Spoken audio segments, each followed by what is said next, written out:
Om Sahanavavatu Sahano Bhunaktu Sahaviryam Karavavahai Tejasvinavadhitamastu ma Vidvishavahai. Om Shanti Shanti Shanti. Akhanda Mandalakaram Vyaptam Yena Characharam Tatpadam Darshitam Yena Tasmai Shri Gurave Namah. Ajnanathimirantasya Jnanajnashalakaya Chakshurunmilitam Yena Tasmai Shri Gurave Namah. Gurur Brahma Gurur Vishnu Gurur Devo Maheshwara Gurureva Param Brahma Mai Shri Gurave.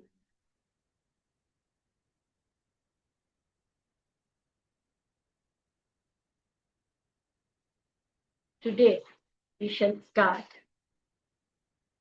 with pitfalls in japa. The last class we saw Gurudev giving us the process, the benefits. In fact, even the mantras have been mentioned. Now, mantras, japa, or japa is mentioned.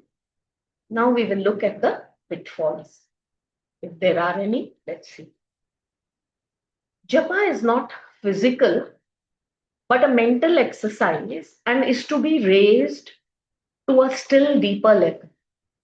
Neither a mere rolling of beads nor a non-stop muttering of the sacred word in the mouth can by themselves constitute the japa yoga. To chant the mantra with the mind is rather difficult for those who are novices. When the eyes are closed, the mind has a tendency to wander. The initiates may therefore have their eyes open before the idol and even chant aloud to begin with. As concentration develops, they may slowly practice closing the eyes and chanting with the mind. Japa should be an all-out, intense, sincere effort of the japist to bring forth from his mind and intellect all possible faculties like emotion, discrimination, sensitiveness, will, logic, reason, sympathy, love, and faith. Your Gurudev has used the word japist last class before we saw it. I am sure there is no such word in English, but yes, we can always coin this term and make it very familiar, as many terms in the English language. English, or Indian English has brought about. So a japist here, he has to bring forth from his mind and intellect all possible faculties like emotion, discrimination, sensitiveness, will, logic, reasons, sympathy, love. One should pour them all into the act of concentrating upon the mental chanting of the sacred mantra, performed at the feet of the Lord's form, which is visualized steadily within the naked chamber of the heart. Japa generally enchants the unwary practitioner into the jungles of the unproductive thought wandering. If the student is not diligent enough to detect it and arrest the flow of thoughts, it is possible that japa ends in a dark ditch of frustration and stupor. This warning is to be considered seriously. Many are japists we see in India. Why? We can even say all over the world, in all creeds, have to a large extent rendered themselves perverts. Strangely enough, we find that the ugliness of their psychological beauty is directly proportional to the amount of japa they have practiced. That is a very strange thing to have. What has happened is this thing that Gurudev says, if it doesn't happen this way, when we are doing japa, we must focus on the Lord and ourselves, where we are and where we want to get. What are our weaknesses? What are our strengths? Where is our faith lacking? All of this requires discrimination, bundle of emotions. It may feel that you're tired, you cannot carry on, so you're seeking from God that strength. Sometimes the mind is not so turbulent. When calm, with that peace, you bring in that feeling of being very close to Bhagavan. So, all this imagination, will, logic, reason, sympathy, all should be applied. You are supposed to work out with your mind while doing the japa and let it all come forth. But when we don't do this, then there is unproductive thought wanderings, like Gurudev said. The fingers are going on with the rosary is moving, the beads are being counted. Mentally or lip service is being done constantly, mechanically. It has become a sort of a habit. When it's mechanical, it is just out of memory that's going on happening. But the mind, which is conscious and alert, is actually going elsewhere. And that has happened to many people. You can see that. Very, very openly, they will be doing Om Namah Shivaya, Om Namo Narayana, but their minds are, if their cunning minds are allowed to wander here and there. That's why Gurudev says, ugliness of their psychological beauty becomes directly proportional to the amount of japa. So it can lead to this. To begin with, the seemingly simple yoga should not be over practiced. Start with one mala of japa a day, slowly raise the number of malas at each sitting. You may start by increasing the number of malas at first on holidays only, and then when you are convinced of your mental capacity to sustain your inspired attention for the required period of time, then alone should you take to the longer sittings of japa. Another difficulty that comes to japas, and this is commonly to 90% of them, is an irresistible attack of sleep while doing japa and a shamelessly evident tendency to express bad temper soon after the japa start. The seeker should not get annoyed at himself on these symptoms. He should learn to patiently fight these tendencies and win over them. So this is a very strong symptoms that Gurudev is speaking about. And if it happens, we must be able to handle it. Sleep and anger. Sleep comes because a mind in japa is a mind at rest. Train the mind not to sleep in the salubrious climate within. It is natural for children to sleep in a running car and gain no thrill of the trip. Bad temper comes because of two reasons: suppression of tendencies and the consequent fatigue. The former starts with the japist's own annoyance at his mind, wandering here and there during japa. The latter is caused by exhaustion because to hold the mind in balance at a given line of thought is a great strain to the beginner, and therefore his mind becomes fatigued. A new driver at the wheel does not know how to relax. Thus, he unnecessarily exhausts himself before he has driven round the next corner of his own street. A new swimmer tires himself within a few yards. A new housewife gets tired looking after her firstborn. Later on, the very same woman easily manages her half a dozen children. along with her late cousin's 4 little kids, and yet discovers for herself plenty of spare time and mental ease for her afternoon chats with the neighbors. There is an art of economizing energy in work. There is for every work its own required stamina to be drawn from our individual personality. This is equally true in all spiritual activities called yogas. One's own subtle judgment upon the works of an artist, as distinct from those of another, is not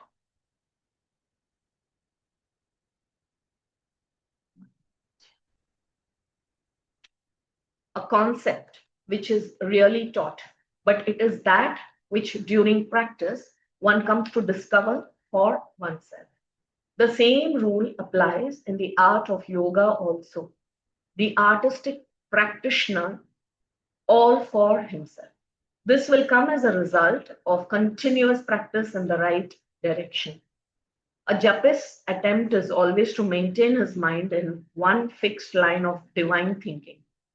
To one who has gained a sufficient poise in the subjective art of single pointedness, a knack gathered through the practice of contemplation, meditation is natural.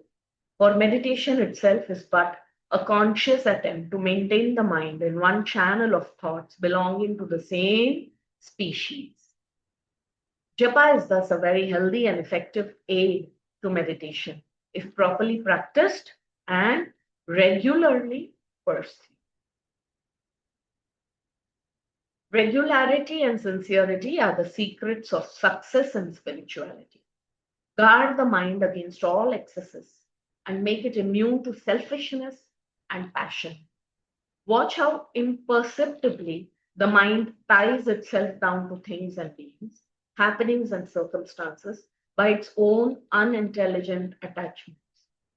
Even when all these warnings are faithfully obeyed, there is still a larger danger, subtle danger, of the japa activity being muddled with incorrigible thirst for fruits.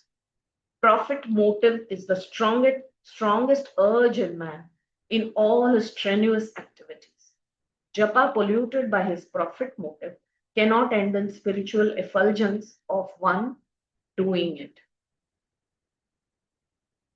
So this is anyway, Bhagavan Krishna has very amply emphasized a note in the Gita that be a karma phalatyagi. Do your japa, do your penances, take up spiritual austerities, but forget about the fruits of it.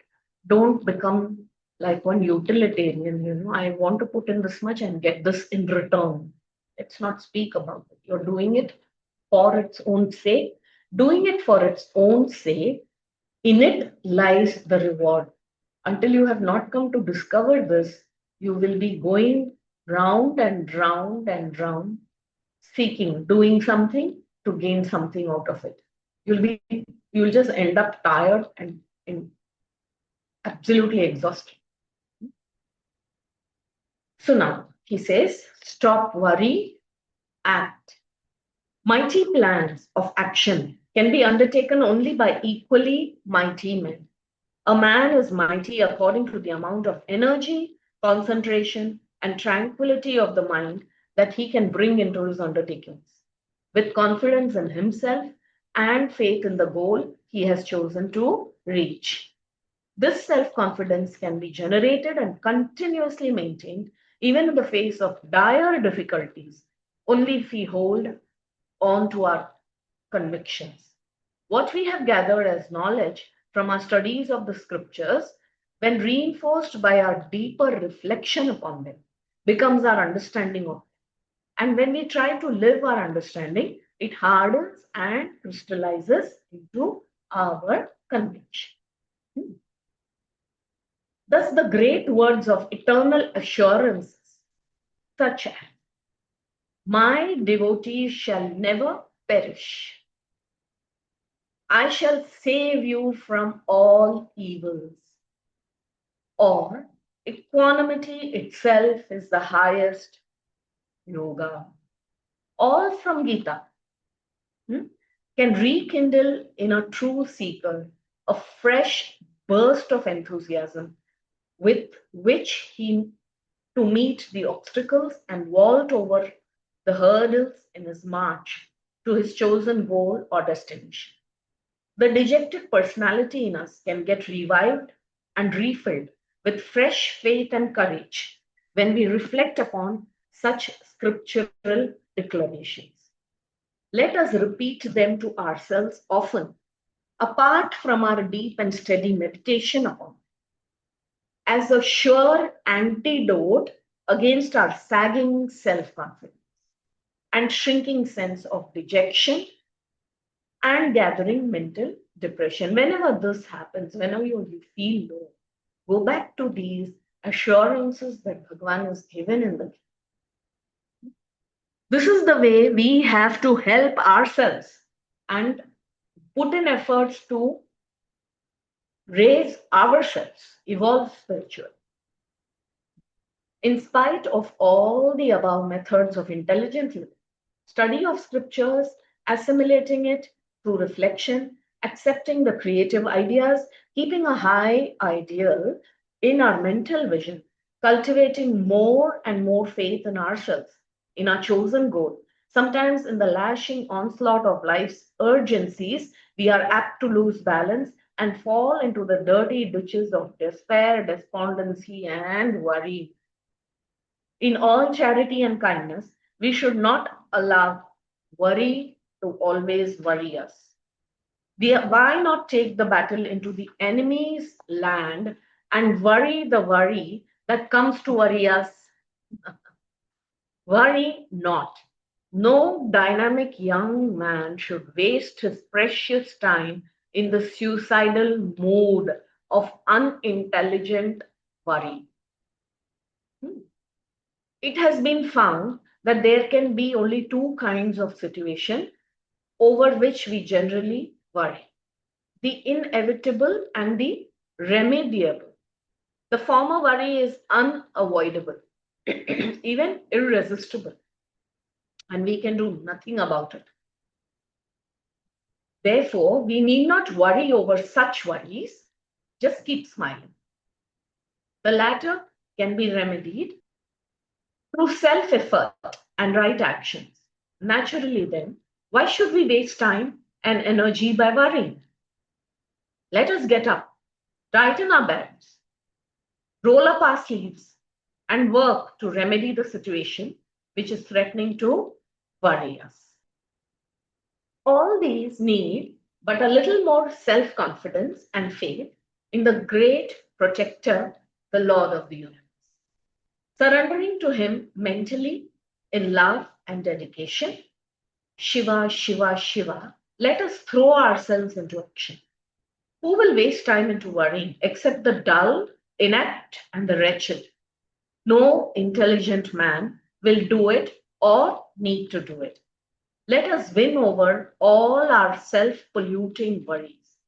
Remember, we are walking the spiritual path. Yet, to worry over little things has become almost a fashion with us. An optimistic young man, dashing in and out of his activities, cheerfully and joyously, is looked down upon in our society today as an irresponsible, carefree youngster. We value the fool who goes about weighed down with imaginary fears, weeps at possible difficulties, shudders at probable troubles that might arise, or goes mad with the memories of the worries that he has some years back. Society looks up at such an incompetent person and considers him as a respectable and responsible household. But alas, it is always such fools who soon fall ill and we hear of a sudden death, a case of thrombosis. This is so true of the world today. We are people who are constantly seen to be busy, who can't manage time. They are considered very, like people look up to them. Busy people, important, gives them a feeling of importance. Likewise, if you are old enough, you ought to be worrying. If you're not worrying, you may be irresponsible. If you're not showing how bothered you are, and how much burden on your head, only such people are considered, oof, they are simply working and absolute responsible people, optimistic people, intelligent people who do not show this worry, nor are they concerned, but they are very, very, it is in their mind and they're working at it. But if you do not express this worry, you are even considered as income. Worry is such a wasteful, extravagant habit of the mind. It costs much and it produces poor results. Let us not waste our time and energy in ruinous worry. That vitality which is thus dissipated, if directly turned to positive action, can remove all possible chances of worrying in the future. Honestly, this is so logical that it is almost obvious, and yet we keep on worrying over the very question why we worry about phantom devilish worries. Stop worrying is the only effective remedy for all worry. Worry is not in itself a sin, but like all sins, it is the precious energy misspent in unproductive and wrong directions. Correct thinking has mended many patients of worrying who were not only able to cure themselves, but they have also come to discover a happy contentment in the new lifestyle of dynamic and creative activity. By making a habit of reading and reflecting upon the scriptures, the Upanishads and the Bhagavad Gita, the mind is enchantingly and easily turned into the vista of right thinking. This is proven in the autobiographies of great men who reveal to us the secret of their stupendous achievements. The quietening power of a scriptural saying has often revolutionized man's life and character. The Bhagavad Gita has thus been more than a mother to many a great men of India, and the Upanishads have been the solace of life to all sincere students. Jet age. Relax. Our age is characterized by abnormal and almost suicidal stress and strain, hurry and waste. Generally, this is attributed to the fast life of the metropolis and to the speed that has engulfed us in this era. But these are only the hurried conclusions of a very superficial observer of the mere outer shell of happenings and the objective arrangements of things in life. A subjective study of the inner nature and working of the human personality must reveal yet another, surely a deeper reason for the very birth of this technological age. It is man's own false values that have made him the slave he is today. Man has come to live a life dictated by desires and lusts and their fiery throbs. Thus, by a moral and ethical breakup within him and around him, the floods of passions have gained an apparent recognition, status, and glory. The nations that demand more, the community that covets more, the individual who indulges more is today considered as progressive, successful, and smart. In such times, the theaters and nightclubs progress faster than the universities and temples of God. Together, this brings in more unhappiness to humanity, besides more riches and splendor to the community.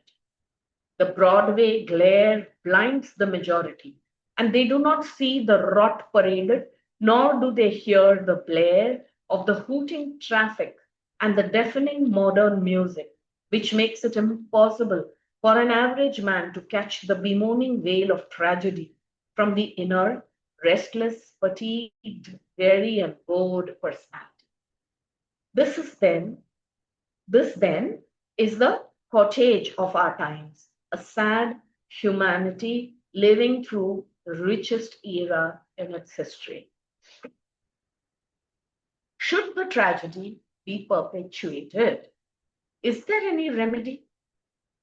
Can we help the world that is suffering today? Potter, in the web of its own false values? Can mere preaching help us? Is there anything more that each can do to lift himself from his own sense of incompetency, boredom, frustration, and utter helplessness? Vedanta advises us a simple but effective daily exercise: be quiet, the art of relaxation. In our present life, we carry an unnecessary load of worries, fears, anxieties, and excitements, which none can say are unnecessary, as they have become part of the price we have to pay in our present day life for all its vaster wealth, larger trade, greater production, and worldwide conflict. But we need not allow that load to crush us. In spite of them, we can learn to steel our shoulders and straighten our backbone. This technique is to be quiet. Lot of these worries, anxieties, everything, typically we say unnecessary, but we can't say unnecessary because we have created this for ourselves. And we need to think of this. Why? For this is our present day. We want more wealth, greater production, larger trade. We need to be in touch with many more people. So the technique that Vedanta says is be quiet. We have to learn how to steel our shoulders and straighten our backbone. At least for 10 minutes each day, let us try to be totally relaxed, not only in body, but also in both our body, our mind, and intellect. Allow the body to sit in total relaxation. As the body relaxes, we shall find that the mind dashes forth wildly, and our intellect too becomes stormy with swirling thoughts. In the pernicious tornado that let out by ourselves, we shall find all our worries, fears, regrets, passions, attachments, disappointments, even 1,000 petty things totally forgotten by us. All of them splintering about and together opening up an endless column of hell like fear. But we must have courage. We should not despair. Calmly let us observe the mad and furious chaos. Smile and cheerfully watch. We are not in any danger. We are just watching the wild cataclysm from the safe towers of our own spiritual strength and divine power. Thus, maintain peace and poise in the heart and serenely watch on. During these moments of watching, we are but a witness to our own inner urges and an outer world. As a witness, a passive but alert observer, we are neither involved in them nor do we participate in their confusions. It is always in our involvement and participation that we become the victims of the fury within or of the tearing storms of the outer world of problems. This is the attitude of detachment. Our mind rests in its own poise while watching the hectic dance of happenings around and within us. Under such a situation, it is found that the mad dance of the mind quietens just by itself. We shall sink into an all embracing mood of quietude. This is the beginning of meditation. So, this is one thing we must practice every day, sitting quietly by ourselves and just practice that meditation.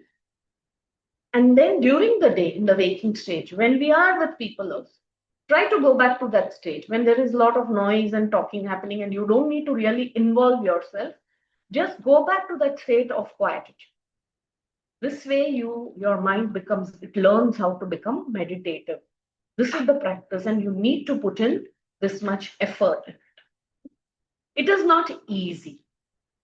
The roaring floods of events and thoughts can daze one's mind, and it often slips and falls with the swell. only to be carried away with the torrents into the tumultuous swirl, shattering the peace within.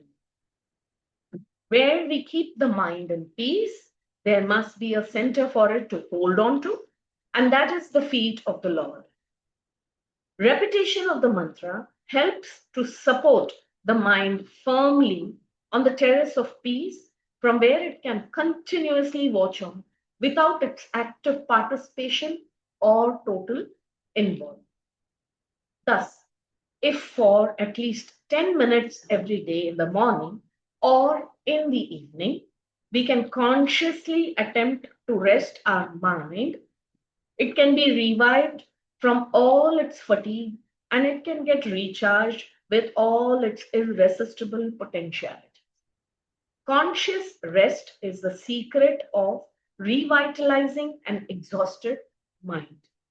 Surrender unto him as a child. Be then neither a son nor a father, neither a social being nor a national member. Let us detach ourselves from all such earthly relationships and attitudes. There, in those moments, we are just the creatures turned towards our Creator. Worries and agitations will quieten as though by the waving of a magic wand. The Lord, the Supreme, dwells in the hearts of all, and His glory peeps out through all our equipments. When we tune up and thus purify our equipment, the divine shines out with a greater dash, and we call these rays of His glory shooting out through as through us as our abilities and efficiency. Among the wondrous phenomenon of this universe, the human body appears to be the most unique self-repairing machine. Give rest to the body, it will correct itself. Hence, naturopaths recommend long rest and fasting. There is no disease that the body cannot throw out by this direct method. Similarly, by giving rest to the mind intellect equipment, it will revive itself. Hence, saints and sages recommend long rest and meditation. There is no illness that the mind cannot shake off by this subtle process. You know, for all of these, in fact, from the last chapter itself, everything is self explanatory. So that's why you see, I'm reading it and I will only be repeating after it. No? We just need to read it, understand.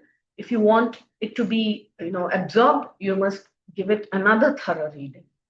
That's all that needs to be done because Gurudev has made it very clear in simple terms, right?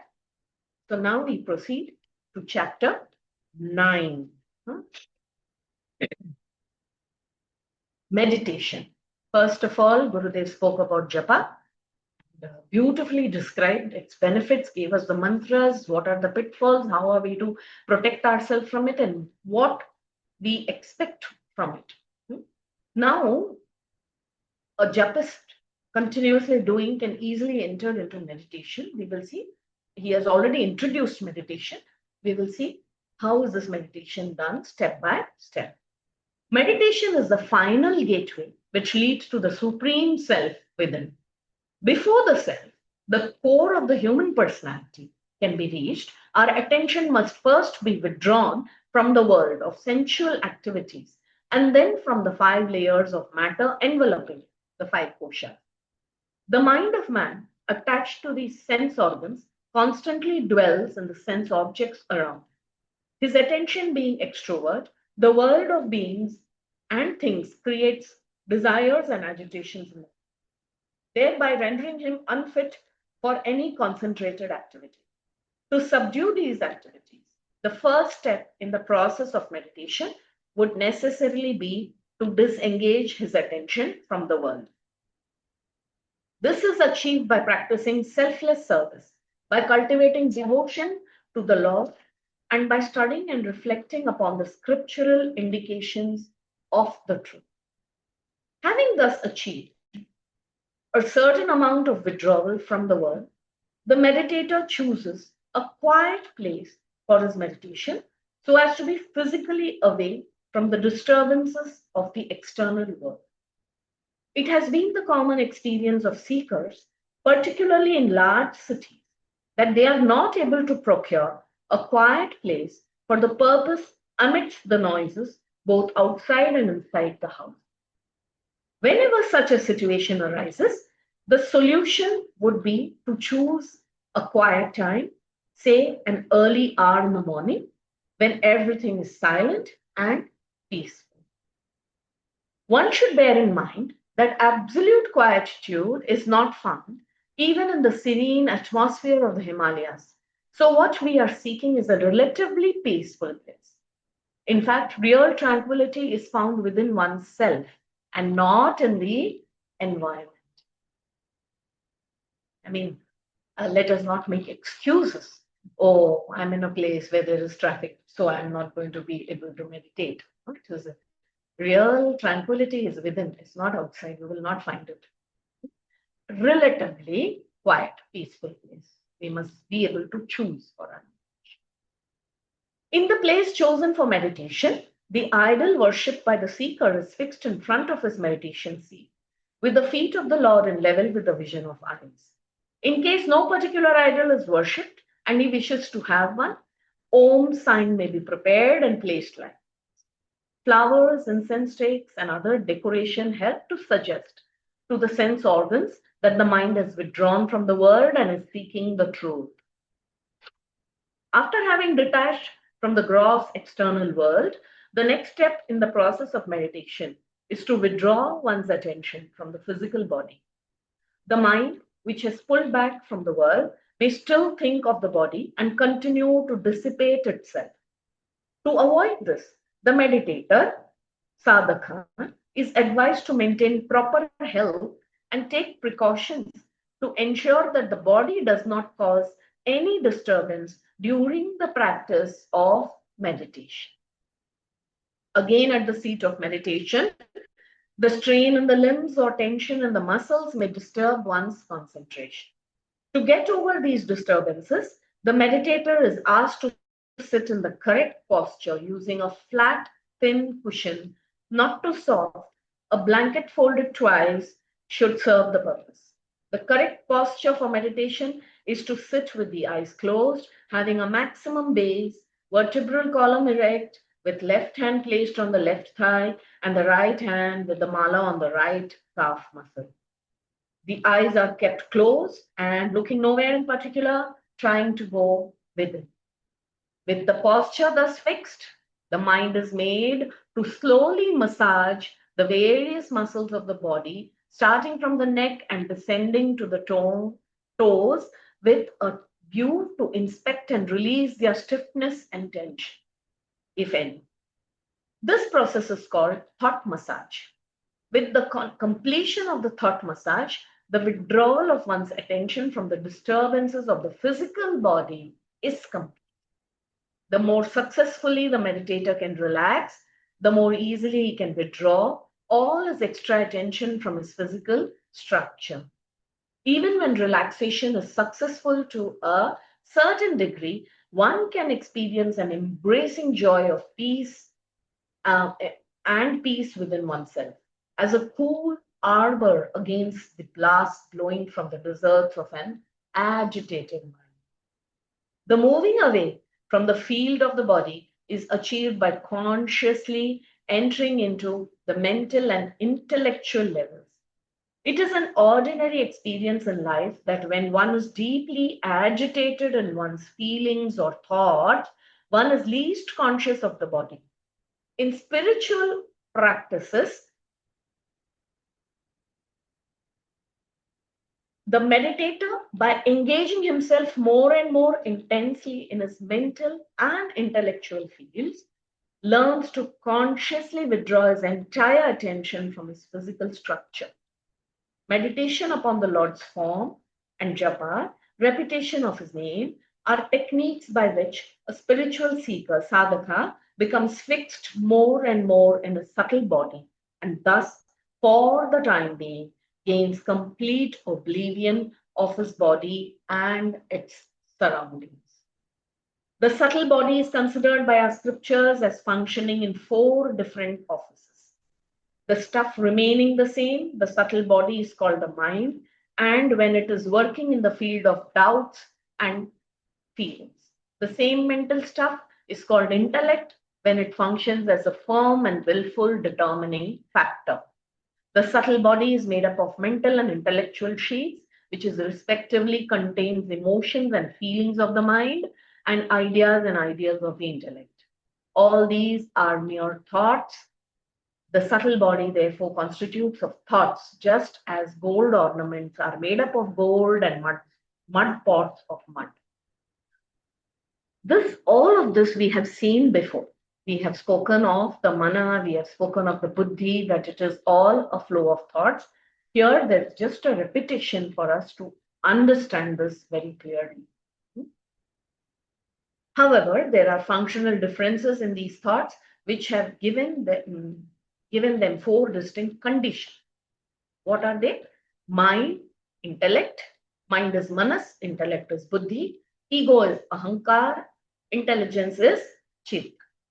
The four put together constitute our inner equipment, antakarana, in contrast to the outer equipment, which are the five organs of perception and five organs of action. These four terms are only four functional names for the same basic substance, namely thoughts. Mind, manas. In an experience, the first impact of stimuli through the organs of perception causes disturbance in the thoughts, and there is restlessness and indecision. This state of doubt or indecision of thought is called mind. Intellect. After the first impact, the disturbance dies down and there is a quietude arising from one's inner decision and determination. This state of decision making of thoughts is called intellect. Buddhi. Ego, ahankar. A doubt and a decision will be related to each other only if they belong to a single individual. When both of them reside in a person, he is aware that the doubt and the decision are his. This constant concept of I-ness in his feelings of I doubt and I decide is also a thought, and its functional name is ego. This constant the saying that this is my idea, this is my feeling. When I keep my feeling, my is also a thought. This feeling is a thought. My idea is a thought. That I-ness, I, sense of I, which relates to my thought and my idea, is also another thought. Now we come to the intelligence, chit. The fourth aspect of the subtle body is the chit. It is a consciousness which illumines the above three: the doubt, the decision, and the feeling of I-ness and minds. It is the intelligence with which we are conscious of. Chit is the conditioned consciousness. Consciousness illumining the mind, intellect, and ego. So there is this light which illumines the ego thought, the intelligent buddhi thought, the thought of decision, and the doubting feeling thought, which is the mind. When the mind, intellect, and ego are eliminated, the conditioned consciousness merges with the unconditioned pure consciousness. For example, the sunlight in a room, which is conditioned by the walls of the room, merges with the sunlight outside when the walls are broken. Similarly, the chit merges with chidakash by breaking the walls of the mind through the path of devotion, by breaking the wall of the intellect through the path of knowledge, and the wall of the ego through the path of selfless action. When any of these, mind, intellect, or ego, is eliminated, the other two also get eliminated, since they are all made up of the same substance, the thoughts. What remains thereafter is pure, objectless awareness, which is the self. All of this is pretty self-explanatory. So doesn't require me saying again something or the other. So we shall go to meditation step by step, part two. It must be now evident that the process of meditation is the process by which the mind is dropped, or the intellect is transcended, or the ego is crushed, or the chit becomes liquidated. One or the other has to happen here.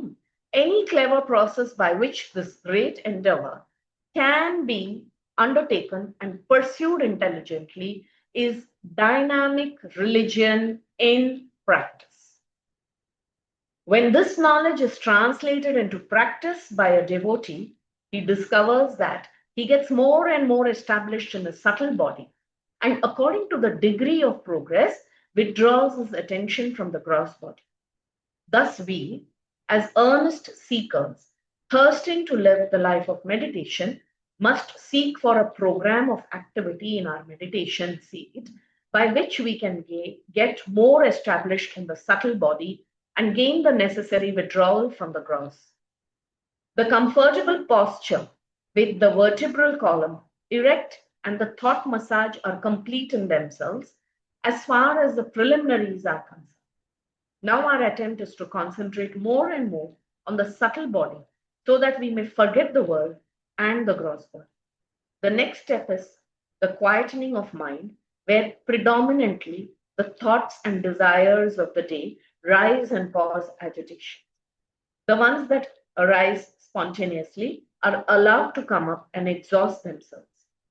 However, the meditator is cautioned to not to initiate any fresh thoughts and thus create further agitation, instead of quietening those that are already in the mind. All the while, the intellect stands firm and detached, observing the thoughts coming up and passing away, just as a military officer, while taking the salute, watches a march past without identifying himself with any of the soldiers marching before. By this practice, all the agitations of the mind settle down, at least temporarily, and the mind is available for chanting the mantra. This process is known as the thought parade. After the thought parade, the individual is fully prepared for japa or chanting. The seeker at this moment is advised to chant his mantra or sing the glories of the Lord, loud enough at least for himself to hear. Watch the symbol of the Lord or the Om symbol and chant the name or Om sufficiently loudly so that you can distinctly hear it and mentally note the rise and fall of the chant. Make it long and vibrant. Let it rise from the depth of your heart. When you have chanted it for 5 or 10 times, close your eyes. Here again, I must warn you that closing of the eyes does not mean very tight closing, so tight that you become aware and conscious of it. Let the eyelids fall upon the eyes as though in sleep. Let the lids close themselves as the lotus petals close at night. Rest your weary eyelids upon the weary eyes. One who is strictly following this technique shall by now be fully set and ready for concentration. The body and its functions, pranas, now are not intruding upon one's attention. Thus, two of the matter sheets, koshas, through which we provide ample chances for our mind to wander, have been efficiently blocked. The sense organs are controlled at this moment, as they have been brought to work in the same field through the chanting. The mouth chanted the name, the ears heard the name, and the eyes rested upon the form, representing the divine name. After bath, the skin is cool, and the nose is experiencing the incense burning at the altar. Thus, through all the sense organs of knowledge, we have managed to send into our mind a set of impulses, all of them registering the same reactions. This is the maximum that one can do physically in order to facilitate the mind to settle down itself on one line of thinking. Beautifully, every step is already mentioned here for us to simply practice, remember, and put into practice. After the loud chanting, we start the mental chant. This is very entertaining and extremely useful practice for a meditator. When the lips are closed, we are not to stop our chanting, but continue it within. During the early attempts at mental chanting, you will notice that your tongue is crawling in the mouth to express the name of the Lord or to chant the sound Om. Let your mind supervise the tongue and see that it stops all its movements and lies relaxed on the floor of the mouth. When we have stopped the tongue, we experience that the chanting is still rising from the throat. Stop this also. Then we find that the chanting has begun from the mind. Identify yourself with the intellect, and you can easily learn to watch the mind doing the chanting. Very beautifully, controlling the sense organs, the tongue, the throat, and then going to the mind. Let the mind chant on. At this time, you will experience great joy and peace. But after a week or two, you will find that the mind can chant freely and at the same time it can wander into worldly fields of activity. At such moments, let your intellect order the mind to chant at the maximum pitch. When you have chanted for about 10 to 15 minutes, you will start feeling a perceptible mental quietude. At this moment, cry halt to the chanting. Let all the noises in the mind die down with the last chanting. So, see how you go and identify with your intellect and watch the mind chanting. For some time, it's a few days, that will be nice. After some time, the mind has learned how to now chant and also go around the world. So, that is the time when you need the intellect to bring the mind back. And then, when the mind is now only in chanting, then there is also a chance where you tell them, stop that chanting. All this is important because this is also very subtly organizing and getting inner discipline. The intellect to tell the mind how it has to stop. So you have to be able to tell the mind, stop, start, and it has to do. So all this also happens during meditation. These are the side effects. These are the benefits of meditation. At this moment, you can experience godly peace and a divine silence descending upon you, wrapping your heart in a unique type of joy. Remain in that state as long as you comfortably can. This state of silence at its highest intensity is a state of transcendence of the mind and it will take some time for the individual to master it because of his habit of thinking, his habit of entertaining thought currents in the mind always. As soon as he comes to the state of no thought, he automatically and unconsciously picks up new threads of thoughts for himself. The longer the interval that one can create between the moments he has stopped chanting and the moment when the first thought current enters, the more shall one experience the positive quality and vitality of the seemingly empty existence. With reference to the endless thought currents and their non-stop rumbling disturbances, the mental atmosphere at this moment is empty. But with reference to the positive spirit and the life in the spirit, this state is not an empty non-existence, but it is an all-full, paripurna existence, sat, paripurna sat. This is the state. Positive quality and vitality, dynamism is experienced in that silence. That is the nature of existence. So, the more and more you can build in, where, of course, we first have to try and control the body, the senses, the pranas, the mind through the intellect. And then, when we have halted all of its engagement, you will find these moments. This comes only with practice, constant abhyas. Once you are there and your mind has enjoyed that, the intellect has enjoyed that state, even for few moments, it wants to go back. Now the mind will take you to meditate. Now the mind will tell you, your intellect will tell you, hey, today we have not meditated, let us meditate. Rather than, it going out. Initially, it was telling you, don't meditate, let's do that instead. Now it has found a new place where more bliss is enjoyed. Yeah, that's when you should get the mind to come up to that state where now it begins to tell, this is the state I want to enjoy. So any day you have not meditated, you have not done your japa, your mind should tell you, your intellect should now sit. You have been busy throughout the day, at least before sleeping, do it and then sleep. And this is how the habit will be built. More and more time of that quietude to be experienced by us. So very easy methods, very clearly and amply demonstrated, because now it doesn't make sense. Me is already speaking on something that is really self-explanatory and very clearly mentioned. So we shall conclude uh, this class here today. We have read it. We must now put into practice with your mind. Oh,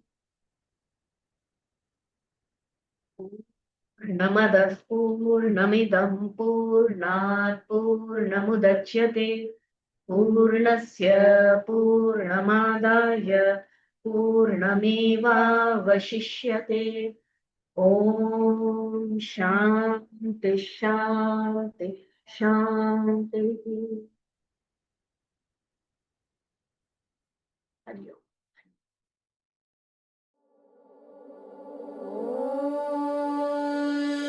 Shanti.